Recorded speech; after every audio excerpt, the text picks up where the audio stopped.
English teacher ka nga, mahina naman ang comprehension mo. Abay, parami kayo ng parami. Ano ba yan? Pinagmalaki mo pa, English teacher ka. Ang hina naman ng comprehension mo. Saan ka ba nagbasa? Nag-research ka ba? Nabasa mo ba yung sinabi ni Attorney Claire? Or nakita mo lang sa TikTok? Hindi ka nag-research, no? Chismis lang, no? Puro TikTok, Facebook lang, no? Social media lang. Yan kasi. Kaya nagmumukha kayong mga eng-eng. Ay, nako. Ang daming teachers na ang hina talaga po ng reading comprehension and listening comprehension. Grabe, no?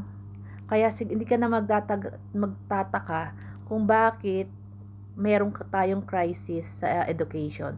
Kung bakit ganyan ang ating mga estudyante, ang ating mga anak, ang ating mga apo. Bakit ganyan?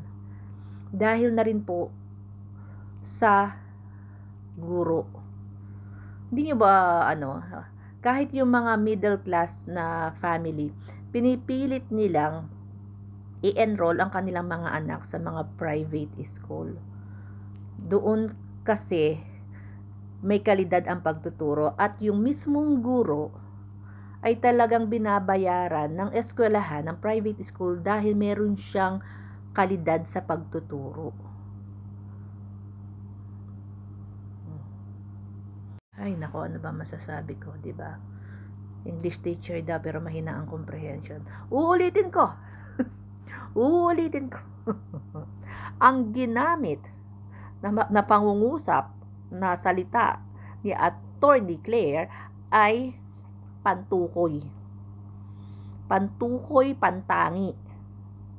Dahil ang sabi niya, ibang mga guro.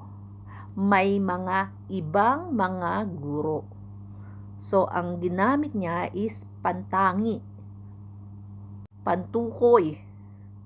Hindi niya sinabi na lahat. Uulitin ko, may ibang mga guro. May mga ibang guro na mahina ang comprehension. Kagaya nito. Dumagdag pa. So ngayon, alam na natin. Alam niyo po tayo mga magulang, no? Ingat tayo kapag mga teachers, mga teacher ng mga anak natin, DDS, mga DDS teacher, Diyos ko. Kagaya nung isang nag-viral, isipin mo, pinapasok mo yung anak mo para matuto, yung pala tinuturuan niya na maging bastos sa matatanda. O, di ba? Tapos may isang guro na magpo-post sa social media na ipabaril daw si Attorney Claire na hindi niya naisip na meron siya mga estudyanteng makakabasa nito o mga magulang na mga estudyante. Ganitong mga kalidad na mga guro meron tayo, kaya hindi na tayo magtataka kung bakit po may crisis sa edukasyon.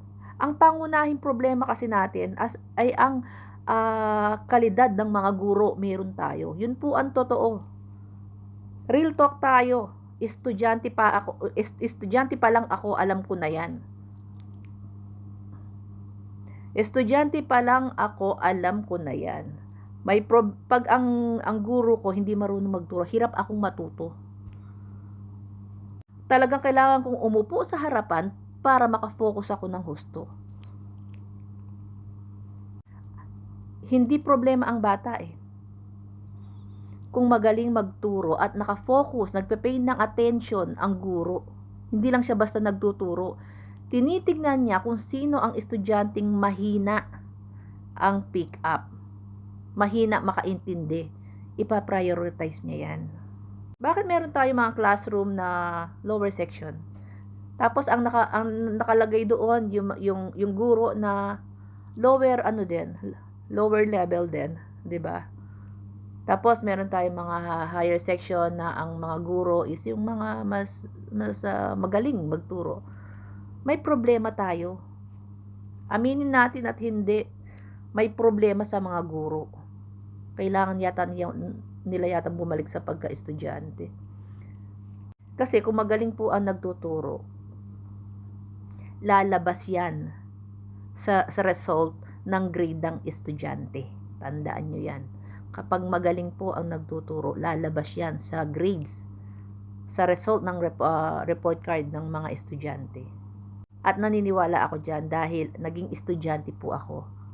Naranasan ko, alam ko kung sino yung guro ko na hindi marunong magturo, alam ko kung sino yung guro ko na hirap mag-explain sa math, san pa ba, sa Filipino, sa English. Kaya alam ko siyang sabihin kung saan may problema. May problema tayo sa pagtuturo ng mga guro.